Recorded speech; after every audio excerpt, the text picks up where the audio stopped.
welcome to another New Game Plus.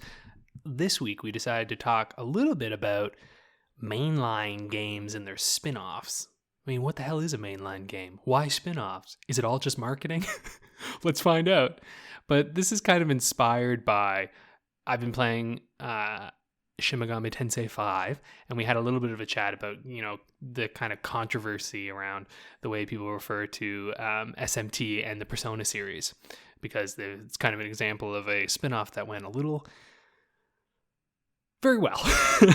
It kept on spinning. Enough go too far. Yeah, it spanned so hard that it made other spin-offs shoot out of it. So a little intense. But why don't we start with this conversation? Like, let's just right off the bat get on, like, what do we even mean when we say mainline games? I don't even know where the idea of mainline comes from. But what do we think of that? Who wants to jump I in? feel like mainline became a thing when the spin-offs became a thing. In the sense of, okay, you have, I don't know, Super Mario Bros. 1, 2, 3, blah, blah, blah. And then suddenly you have spin-offs like Mario Golf, Tennis, and other stuff like that. And I guess the mainline series has like the main mechanic or the main idea that defined the series in the first place. While the spin-off goes into another direction, usually when it comes to gameplay, though other spin-offs may go into like what-if scenarios or just like something in the same world, I guess. Yeah, mainline's defined by things spinning off from it, I suppose, is ultimately it. You know what's really interesting, and now I'm just, because I was curious, right? Like, and I agree with you all definitions, but mainline apparently has like deep Christian roots, which like did Excuse not realize. me, what? Yeah, there's like a sect called like mainline Protestants, and there's like a lot of debate about where this comes from. But when you look up where did the term mainline come from, the first thing you get is just all of this Christianity stuff about like mainline Protestants and mainline Christians, and like there's this idea, like the origin is like a little shaky. But some think it originates from the Philadelphia suburbs, where there was this thing called the Pennsylvania Railroad Main Line, and it was mostly like white wealthy churches of like Protestants and whatnot. So who knows? Maybe that's where it first started, and now we've just taken it to mean anything that's like, in gaming at least, the canon or whatever, or like the original. Yeah, I guess it's the main road, and the spin-offs are pretty much like the roads, smaller roads. I don't know. Yeah, they're the side roads. The Christian side roots roads. is There you pretty go. relevant to like SMT, given all of its religious sort of iconography and inspiration that it draws from those teachings. Yeah. Very true. And I think that's one of the interesting things that's lost in Persona. Persona sort of ditches a lot of that sort of deeper lore, for want of a better term, and replaces it with like slice of life VN stuff.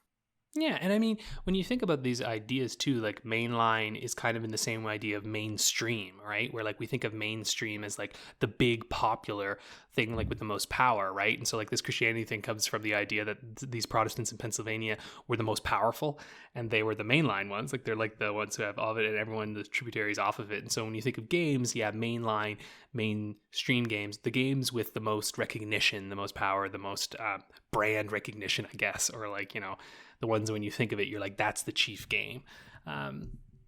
Anyway, that's kind of neat. A little history lesson for us right here, which I did not expect. Cool. So why don't we dive in then first? Like, why don't we just start with SMT? Because I think that's the one we're really itching to talk about a little bit here. My god, that one has so many spin-offs. But there's only 5 mainline games, and then there's like 500 different spin-offs of various stripes. Yep. So I think there are genuinely more spin-offs of the spin-off, i.e. Persona, than SMT mainline games. Honestly, and you know what? That is not even a joke. No. So there's 3 dancing games. There's 2 arena fighting games. Mm-hmm. There's Then strikers. there's the Strikers. We've already passed the There's 5 mainline games. too. Yeah, there you go. Yeah. There's more Persona spin-offs than there are SMT games. That's true. But when you think about it too, like there are also more like probably Persona spin-offs than Persona games as well, right? Like that's one of the and especially actually even SMT because Is that even counting like the remakes or anything like that? Remakes are sort of different kettle of fish, but even if you split off the two games and if you split up the two games, you have 6 games. And we added up 8 spin-offs of Persona. And when you think about it, because technically... But then you have Fest, Portable, Royal, and Golden. But I mean, how much... Do you count those as their own separate things in this context? I don't think so. No, I don't think so. And, you know, I guess it's interesting, too, because even Shin Megami Tensei is, like, technically a, like, reboot, remake, new imagining of Mega 10. Yeah. Yeah, right? And Mega 10 was an adaptation from a book, from a novel. My God. And this is part of the thing, too, that I think is interesting with Japan in particular. And I think about this for the West, where we think about something like Final Fantasy Adventure, which is really a spin-off of kind of Final Fantasy, but in reality, like, it's just the naming convention is different when it's actually Saga. Sorry, all you're gonna hear my dog throughout this. So like, it gets even more complicated with games from Japan, particularly in the West, where like we sometimes receive spin-offs that are named after series that are kind of well known here, and then it becomes like a nightmare to figure out what is actually mainline or not. Like, and I think SMT is a great example because like really the first games to like kind of pop off here were the Persona ones, probably 3, but I think 4 arguably even more so. But probably I think the first franchise game to ever make it over was the first Persona game. Mm-hmm. So, which is such but I was thinking the Persona games are a very weird case because you have the mainline games, but also you have, I guess, spin-off games that are so similar to the mainline games, and it's because it was supposed to be in the next mainline game, and that's the case of Strange Journey. Like initially, Strange Journey was thought as the main of the next mainline game, but at the end it was decided to be a spin-off. Purely because it wasn't set in Tokyo, which is such an arbitrary reason not to make it SMT4, but you know. Yep. Oh, it was because of that. I didn't know. That was exactly it. Yeah. So there was some dev interviews where, because it was set in the Schwarzwald in Antarctica, and what they considered to be a defining characteristic of a Shin Megami Tensei game was Tokyo as a setting. They decided to make it a branch off rather than mainline. But for most of development, it was considered the next core SMT game. And quality-wise, it stands up to that. But I think that's interesting. I think that's sort of what you're angling at, Alex, when you talk about what is a spin-off, what is a mainline. So much of it's marketing, so much of it's arbitrary little decisions along the way. Yeah. And then you have the Yak series and the Yak Bros for the what was the console, the Virtual Boy, yeah. Yeah, and it's barely an SMT game. It's just like... Well, I was going to pick up on what you were saying about like the media and the branding of it, right? And so like there's a cynical part of me that views spin-offs as kind of just like, here's a way to just make more money off of our brand. But then there's also that like other view of it's like, well, if we have a new idea for something interesting, are people going to give a shit unless there's some kind of like tie to maybe something that is a little more popular already or that we've already got? But then there's also the danger of like, it is an experiment. So if it goes terribly, now you've got that tainted name on there. Like I think of Sonic, and like Sonic to me is a fucking nightmare of a brand because they've done, and listen, I appreciate that they've done so many experiments, but they've done some fucking horrific ones. Like Sonic Forces. 06. 06, yeah, right? And so, at this point, I don't even know what the hell you would call a spin-off for Sonic. Like, what even is one? You know what I mean? Because everything is horrible. Right, and everything is mainline, I guess. Like, they have perpendicular main lines that are going along. Well, yeah, think about Sonic the Hedgehog 4, parts 1 and 2. Like, that's mainline. Right. Effectively. And that was a dumpster-fired dog mess.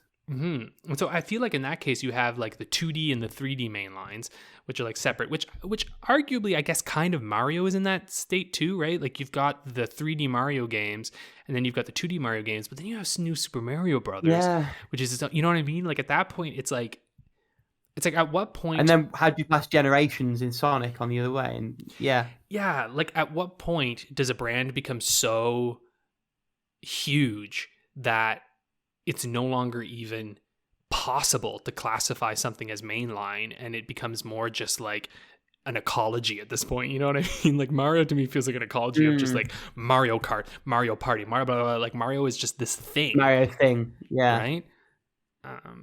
And on the other hand, you have, speaking of like ecologies, you have Pokemon, because they're like, you have like the mainline games plus the remakes, but then you have experiments like Pokemon Conquest, which, by the way, is it has to be the best spin-off that most people have never played. I've heard Conquest is very good. Wasn't it technically Nobunaga's Ambition in Japan? Obviously, they just rebranded it because that's not a recognizable thing over here. Yeah, pretty much. It is a tactical turn-based game. And it is amazing. More people should play. So everyone listening, go play Pokemon Conquest. I don't know where, when, or how. If it's legal, no, go play that shit. It's DS. You can have some fun there. It's not hard. I've heard they've got lots of copies in Somalia. There you go. It's not very long either in terms of Pokemon games. It's like 13.5 hours on how long to beat. I mean, main plus extra is about 40. Really? But yeah, 13.5 to beat the main. But that's just the main story. Because if you want Which to is play, enough for me. It's okay. Deeply bum rushable. That is a surprise. Okay. Yeah, but I get it, Paula. For you, it's more like 115 hours. It's okay. Ouch! Don't call me out like that. I was just looking at the completionism. You have Pokemon games and you have games whose spin-offs are like Pokemon games. So right above that in our show notes, we've got Dragon Quest Monsters. Yeah. Which I played some of that, like the Joker version that they did for DS. It's pretty fucking good. Oh. And it's interesting because it's a halfway house between Pokemon and Megaten.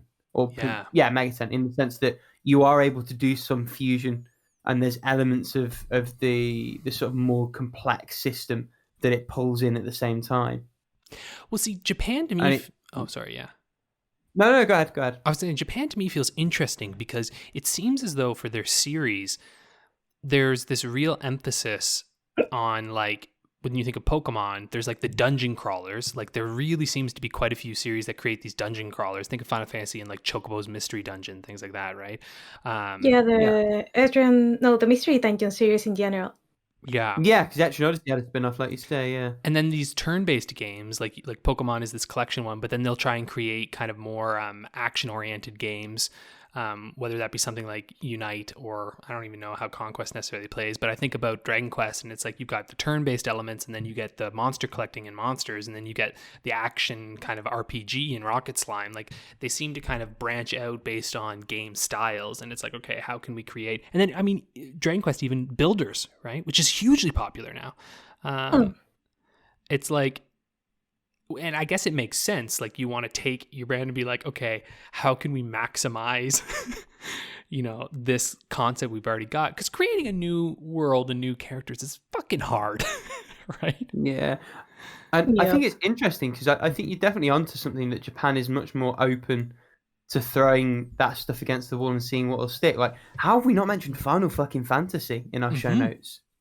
They literally just took a remake of the single biggest game that was ever made in that franchise, stripped the assets and made a fucking what's it called, battle royale game out of it. Yeah. I mean, if that isn't peak spin-off, I don't know what is. And that's not even considering like the Final Fantasy Tactics game. And then you have fucking Kingdom Hearts, that is Final Fantasy meets Disney, and then like put action stuff in there, and then that has like games have spin-offs that are canon. Oh, sorry. The Tactics games had their own spin-offs. Wait, the Tactics games has their own spin-offs? Tactics Advance, yeah. Well, Because it didn't start on And the Advance. Tactics Advance 2 is like one of the best turn-based strategy games ever made, and I will die on that hill. It's a phenomenal game that I willingly gave like 140 hours to. It's amazing. oh my god. It's incredible. Well, because then handhelds are a whole other area, right? Like, yeah, exactly. Lots of games ended up getting handheld spin-offs. Even Banjo-Kazooie, right? Like Banjo-Kazooie Grunties, whatever, like on the GBA, which is a conversation for another day. But I think that's where spin-offs get interesting, though, because then in the handheld space, is that an adaptation? Is that really a spin-off? Because so many times you look at a handheld game and it would be given the same name. It's just like an adaptation. It effectively a demake. It's an adaptation for infinitely inferior hardware. And maybe that's another interesting area to head to, because when we think about like, Was yeah, it? I don't know if Resident Evil, Silent Hill, that has like a visual novel. Silent Hill. It has Yeah. GBA Japan only visual novel version. Yeah. Resident Evil had something in the works, but it wasn't ready. Alone in the Dark did have a Game Boy game, which was surprisingly competent, but There's a fun piece of lost media. A company like made a proof of concept demo of Resident Evil 2 running on a Game Boy Advance, and it actually looked remarkably good. Like obviously it was just the opening level, but oh boy. And see, that's what's interesting. Like for me, we're now in an era where I think it's a little bit there's just no dedicated handheld anymore, which is like sort of too bad. Like obviously the Switch serves that role in a way, but you're not seeing companies being like, well, let's create like our handheld version of this, which is probably why Pokemon Company even has been struggling, because suddenly they're like, well, now you make console games, and they're like, You put in more money on those assets, right? Like we were relying on the kind of shitty hardware, dude. You know, they're like, fuck, we got to make. We have to make the whole Pokédex in HD. Fuck. Yeah, they're like, oh shit. So that to me is interesting, but I'm also curious about like, yeah, sorry, no, I'm just still thinking about the Japan thing, and I'm like, you're totally right, because I can't think of as many Western companies who've created spin-offs. Like, I mean, think about something like the Elder Scrolls. There's hardly been a single spin-off. They did Blades, which is blech. But like that's a money grab. Do you know what I mean? Like that doesn't feel like here's another new game. And then of course they got the Elder Scrolls Online, but like arguably that's not really a spin-off. That's still it's the, you know, it's just online Elder Scrolls, right? Like the gameplay is functionally the same as the Elder Scrolls series. And so it's kind of like, I don't know. I find it interesting because like you think of Fallout as well too, right? Like there's less, like the experimentation, at least in the West, seems to be more in like mobile games now. And not even really experimenting, but just like, well, we'll do a spin-off mobile game, right? Like, oh, here's Fallout Shelter. You know what I mean? Like, it's like, that's the concept. I think in the West, the trend is much more towards sequelizing. Yeah. Than it is spinning off. I think that's absolutely fair. Yeah. Which is sort of a shame, but there are some in the West that have done well. Like, I think of, funny enough, SimCity and Sims, right? Like... Wait, really? Yeah, well, SimCity came and then first. My Sims... Mm-hmm. That whole God. Wii series that they did, which was like all chibi styled. Mm-hmm. And Sims are. I feel like the herbs, Sims my entire life has been a fucking lie. Then. Yeah, well, I mean, SimCity came first, right? Simulating a city, and then it was just Sims afterwards. Like the idea was to play as the people in your SimCity. Yeah. Yeah, and then went crazy from there. But then you also have things like Forza, right? Which I think is fascinating because you have Forza Motorsport, which was the original. And then you get Forza Horizon, the idea of basing it around this kind of like, like a festival, I guess. I don't even know what kind, but like festivals in different locations, which has arguably become far more recognized than the mainline series, right? I didn't even realize it was a spin-off until I like started playing Forza this year and learning a little more about it, and was like, oh wait, shit, what? That's not the actual like oh my God. main series of this. Then let's talk about a spin-off that wasn't even made by the main team, and that would be Cadence of Hyrule. That is a group of Grip of the Necrodancer styled spin-off to the Zelda series. Mm-hmm. Anyway. Yeah, that was a kind of a mad one. And it also has, like, I think it was with DLC or free DLC, I don't know. They added more stuff to it. They did. I remember playing when they added the new stuff. I love Cadence of Hyrule. And see, this is what I think is interesting. Like, Nintendo, to me, is fascinating because Nintendo is a company where we think of them in a lot of ways. Like, they're so weird, right? Like, they're very experimental at times when you think of the Wii and all this stuff, but then they also seem to be quite Protective? kind of protective. Authorities, maybe? Yeah, but then they're also totally willing to let people mess around with it. Like, you know what I mean? Like, they're such a a fascinating contradiction of a company in some ways. Like, they guard their IP so tightly, but they'll also be like, "Oh, you want to make a rhythm action game about Legend of Zelda? You go, girl." Like, you know what I mean? Like, it's just like, you're like, "Huh?" But then it's like, "Oh, YouTuber, Or the Mario Rabbids. Oh yeah, Mario and Rabbids, right? Oh yeah, what a fucking spin-off that is. Christ, and yeah. I mean that Mario Rabbids fucking XCOM somehow. Yeah, right. They were like, "Look, what was that fucking pitch meeting?" You know, like, because that's some fucking 4D chess. Yeah. Speaking of XCOM, you want to talk about a fucking interesting spin-off? The Bureau XCOM Declassified. Mm-hmm. What a shit game, by the way. Like, great concept, shit game, but because that was a first-person shooter, different. right? Third-person, somewhat squad-based shooter. Right. And I think, because didn't it come out after, like, the new XCOM reboot came out? Like, that was the thing. They were trying to sort of capitalize, expand that universe out a little bit. So it was supposed to be like the inception of XCOM as a task force, with like Roswell incidents and stuff in the 60s. So you played as this like agent with some kind of tie to an alien object, and you had to stop an original sort of small scale invasion. And then the XCOM unit, theoretically was sort of born out of the events of that game. The game it needed more time in the oven. It wasn't really super well put together. It was an interesting concept that just didn't stick the landing. But as far as spinning off goes, from a turn-based tactical RPG to a squad-based third-person shooty action game, set in a completely different fucking time period at the same time. Speaking of the similarly weird spin-off, you have Ultra Despair Girls from the Danganronpa series, and that is like kind of mainline story-wise, but gameplay-wise is completely different because it is a third-person shooter with some puzzle elements thrown in there. And not a great one at that, a very janky one. Yep. Well, what I understand from the Danganronpa series is that basically the 3 games are good and the rest are all garbage. Like, that's from what I understand. Like, spin-off wise, they're just like rough as shit. Like, there's like the Summer Beach board game thing or something that's just not good. And like kind of gotcha. That was supposed to. Yeah, that one was the it was like the mini game thingy port from the 3rd game, and they expanded it into its own thing. Yeah, because that to me we don't talk about those. What you've got to remember with Danganronpa is it did like Layton used to do, where every game had a few like little games sort of thrown in as like side stroke post content stuff. So yeah, sure, you try and expand that. It doesn't really give you all that much, but it was never supposed to be that much to begin with. It was like a nice little bonus thing that someone, mucked about with and coded in their spare time was thrown in. Yeah. Ultra Despair Girls was like ostensibly its own game, and it just wasn't good.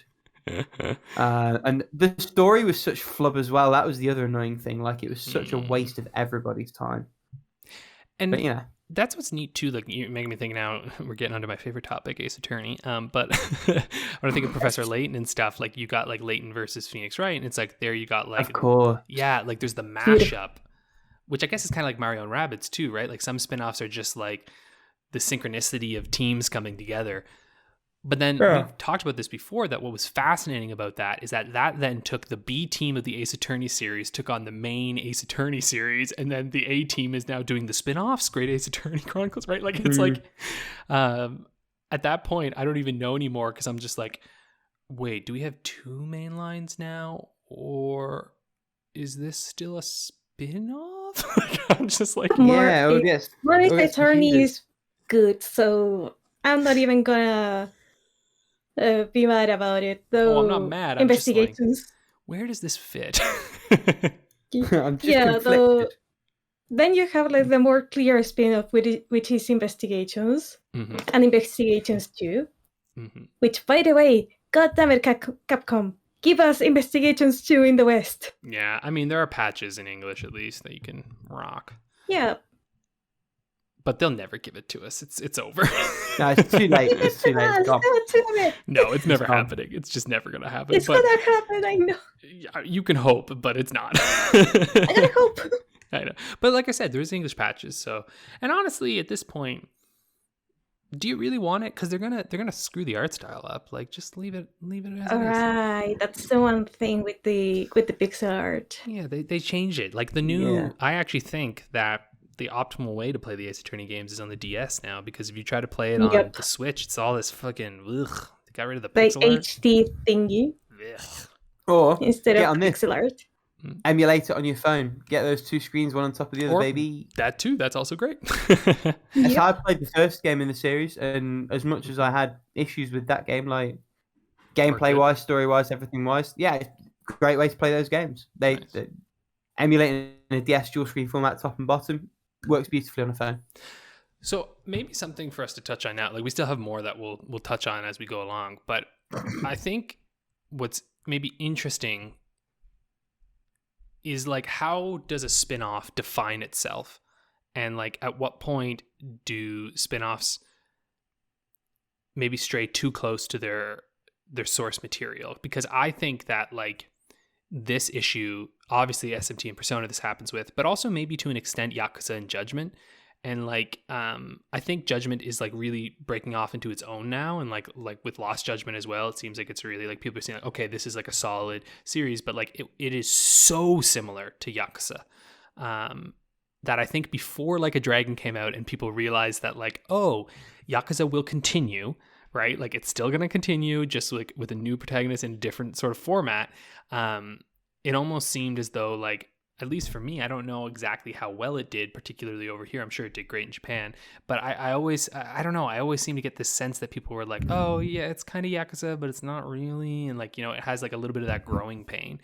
I don't know. Did you guys follow the Yakuza Judgment thing at all when it was happening? I know the whole Like a Dragon thing was interesting. I didn't expect them to essentially do the A team, B team switcheroo sort of thing. With making Judgment sort of the main franchise and Like a Dragon becoming a spinny-offy thing. I think that then sort of goes back to, well, what happens to the marketing? How do you pitch these games around? Because it, just to clarify for me, is Judgment set in the same world as Yakuza, or is it just that it's the same creatives? Okay. It's Yakuza, honestly. Okay. Just you're not playing with so. From what I understand, the first one, you're an attorney who's trying to solve a series of murders of Yakuza, like some Yakuza are getting murdered. Okay. Yeah. But then I think from a marketing perspective, that then becomes a problem of, well, why did you not call it Yakuza Judgment? Yeah. Do you know what I mean? Yeah. So I think that kind of makes more sense if you're going to do it that way. I think a lot of these problems aren't necessarily developmental; they are marketing and PR and expectation management. Yeah, and actually, you're making me think too. Like, I don't know why, but this made me think of Halo and Halo Wars. Like when I think about like in the West how they do things, where it's like often it becomes like some kind of like I don't know. When I think of those games, I'm like, man, that was a little rough. But then I wonder too, like, with a franchise like Star Wars, what do we even fucking call all those games? Like, you know what I mean? Like a mesh, right? It's what would be like a gaming equivalent of a cinematic universe? A gaming Mario, universe, right? Like, yep. Isn't it Mario? Mario is gaming cinematic universe, isn't it? Because like when you think about like Mario Party, it's got this like, you know, Donkey Kong's fucking in it. Why is he there? Like, what does Donkey Kong have to do with Mario? You know what I mean? Like, it's like that has to be it. Right? Rosalina is driving a cart. How did that happen? Yeah. Yeah, or I guess Smash Oh my Brothers. god! On that topic, it just reminded me of an episode of Unravel where this guy tries to like solve the Zelda timeline, and he uses like games for a lot of games, more games than he should, but it was amazing. So everyone listening, go and search for Unravel Zelda timeline, and you'll have a blast. Back to the topic, Mario universe, Mario gaming universe. Well, now I'm also thinking about, okay, so we're going down the rabbit hole here now, because now I'm actually like very curious, because when I entered into this episode, I had a confident grasp on what mainline was. But now, as we're talking about this more, I'm starting to realize that particularly Japan, it's a fucking nightmare. Kirby. What's the fucking mainline Kirby? Like, you know what I mean? Like, let it start with Kirby. Because Kirby has so many spin-offs, right? Like, and like, to the point where I don't even know. I don't even freaking know anymore. Like, the new Kirby looks cool, the 3D one, right? But I'm like, is that a part of this? What is it now? Is this Kirby Triple Attack the sequel? Kirby wrote a star once. Like, I'm just like, you know, or Yoshi that started like a Mario spin-off. With it was Yoshi's Island, I think. Yeah, so we have Yoshi's Island and Yoshi's Island Mario 2, World, and new Yoshi's Island. And I guess they just make Yoshi's when they want to. yeah. And then you have Woolly World and Crafted World.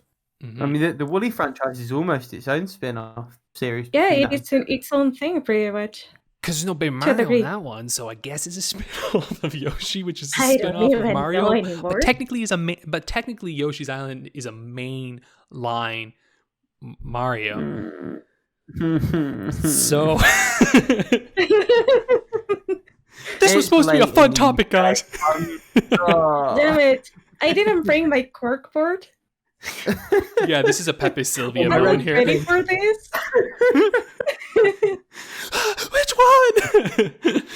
Oh, God almighty. But yeah, I guess now that we think, the more I think about it, the more I'm just like, Japan goes nuts with these things. Like, they go wild with the spin-offs. Because we didn't even touch on things like Harvest Moon and Rune Factory and, Tingle's game. There's two of those, by the way. Games, yeah.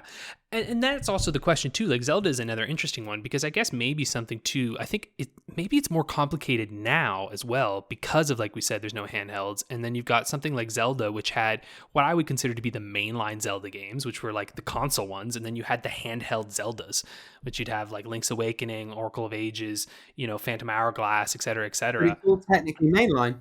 Technically, but you're then right. That mainline is two timelines, because they decided in their infinite wisdom in Hyrule Historia. Well, it's like to split it up and be like, actually. And actually, like, pretty much, there's 3 timelines, and they are compared to Breath of the Wild, because I don't know, Breath of the Wild ends all the timelines. Which I think... And then you have a calamity that it is a alternative universe prequel to Breath of the Wild. Which I think, but not this Breath of the Wild, actually. Yeah, different one. Whatever. Fucking, I'm never playing that game. But I think what's interesting too here is that, like, what I think a lot of this reveals is, like you said, they don't fucking know what they're doing.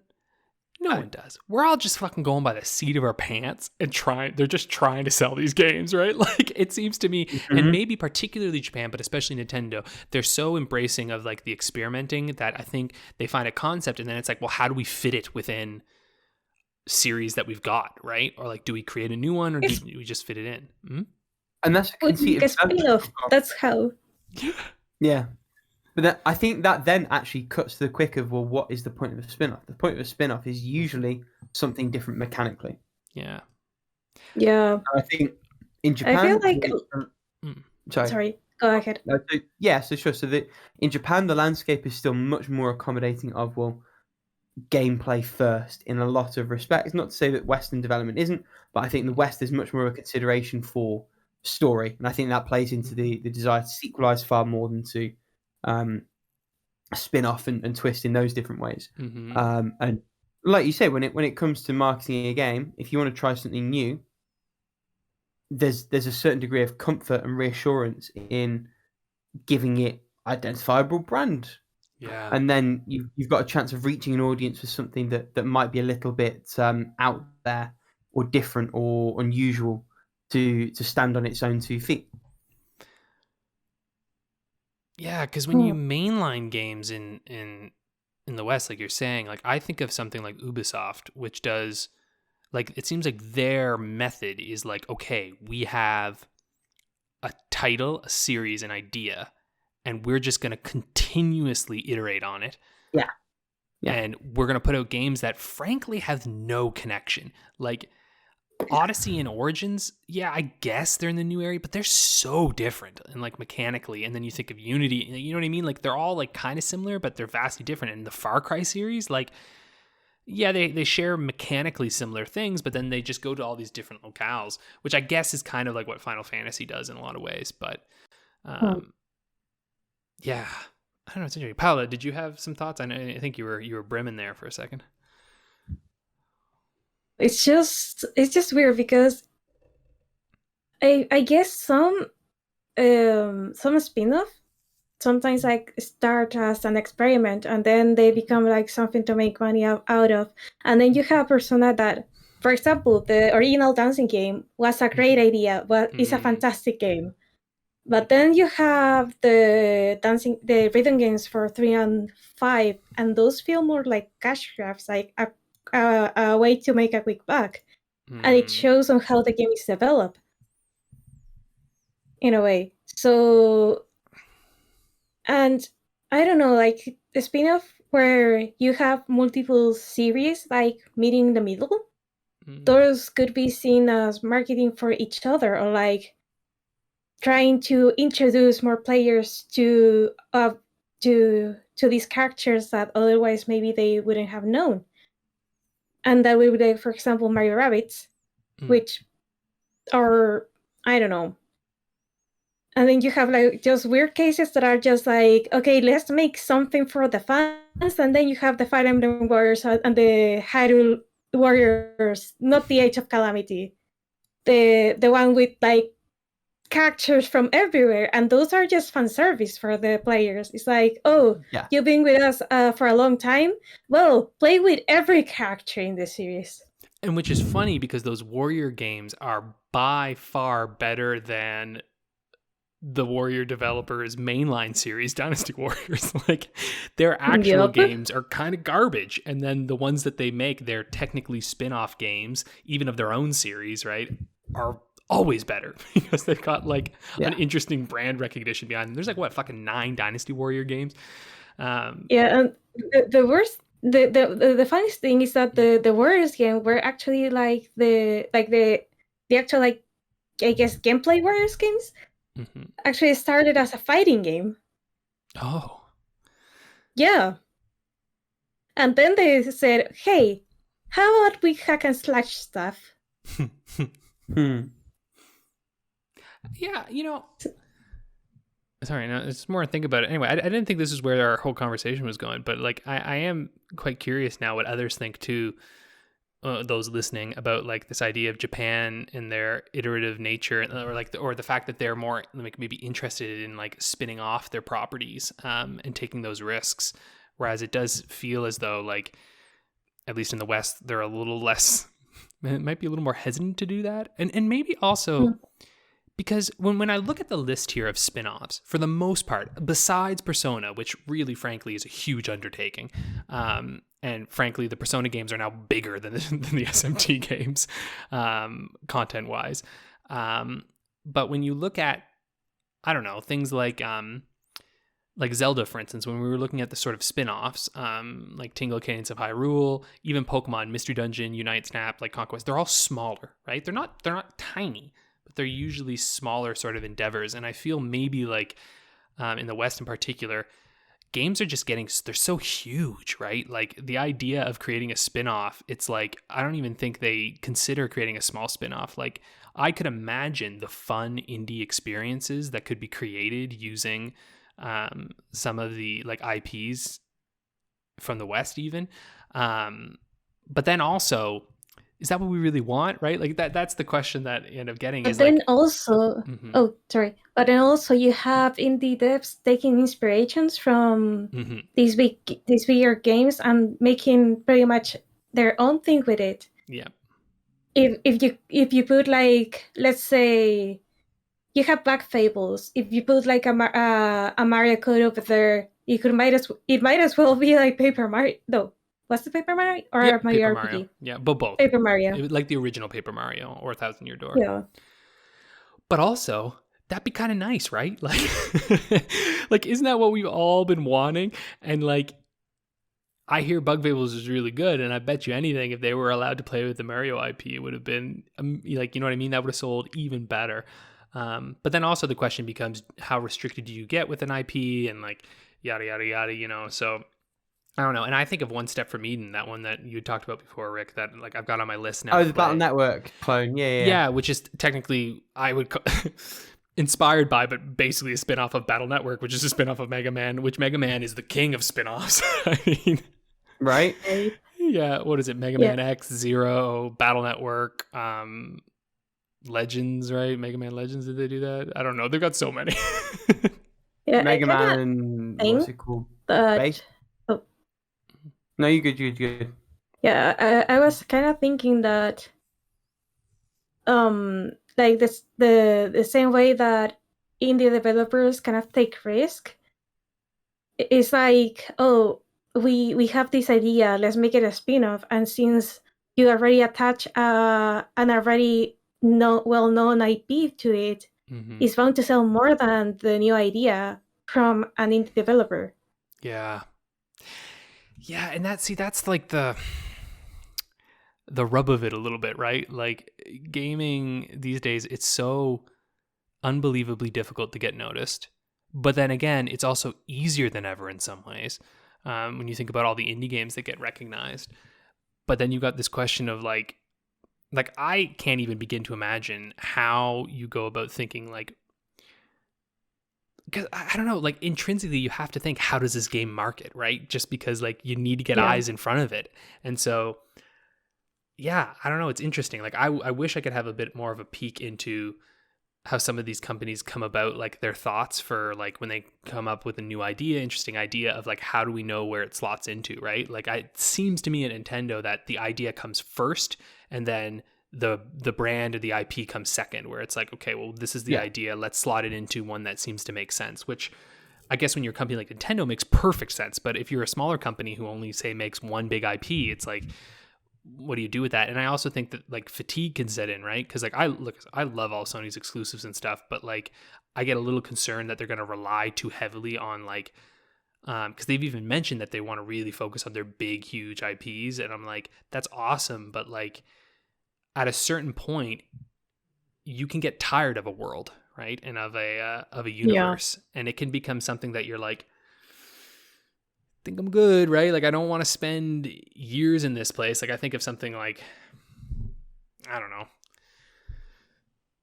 fucking Watch Dogs or some shit, like, which is not Sony, but you know what I mean? Think about That famous Sony IP Watch Dogs. Yeah, but I was actually thinking of Horizon, to be honest. I like Horizon a lot, but I'm like a little nervous that Horizon's about to become the thing that just gets beaten into the ground, because they've got the VR thing coming for it too, and I'm just like, yeah, careful how much you do with Horizon. I don't think that studio is that big.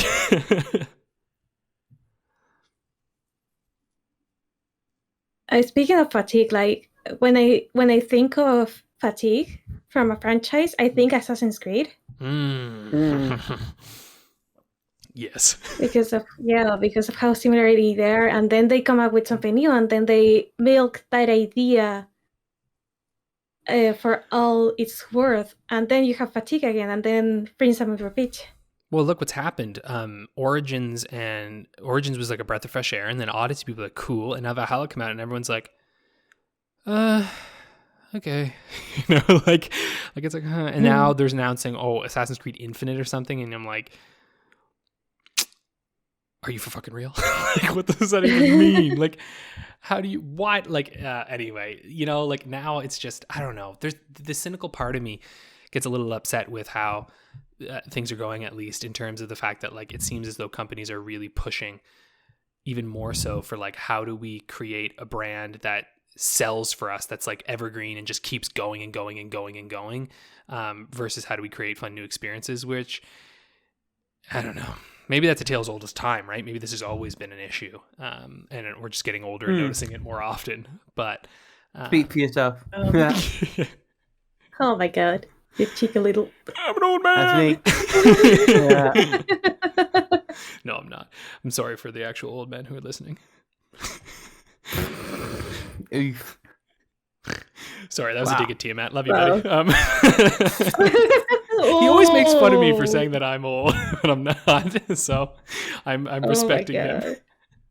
He knows I'm Yeah, not. He be helped me get a new careful. laptop. Yeah, but can't say Thunder Hopper over there. Yeah, the band hammer. Yeah, don't hurt me, Mod. Do we have any closing thoughts? Because I feel like we've actually remarkably comprehensively covered this. Yeah, me too. In terms of Me what we've too. got. I feel like I'm reaching for anything else to say. I think I've very much sort of hit what I wanted to hit. Yeah, I don't know. I think we've learned that the concept of mainline is particularly not as simple as it Not sounds. the state power. Yeah. That spin-offs are perhaps a significantly more Japanese thing than they are Western development thing, which maybe is a result of a stronger indie scene in the West and not as strong of one in Japan, right? Like Japan's indie scene's not that huge, and Right, yeah. a lot of them maybe just get absorbed into the companies there, and so games that probably would have been indie just end up becoming spin-offs. Whereas in the West, it's like, no, we don't need spin-offs. We've just got indie games making spin-offs, you know? Yep, pretty much. Yeah. That seems like good last thoughts, right? Right, yeah. Well, thanks for listening. Nice, tight, succinct NG+. Yeah, a succinct New Game Plus. Sorry again, Tiamat. And but that's it for this week's episode. Thanks for tuning in for a little shorter one. We're very busy these days, so we'll be back next week with another regular episode, and that's that. Toodaloo. Bye. Bye.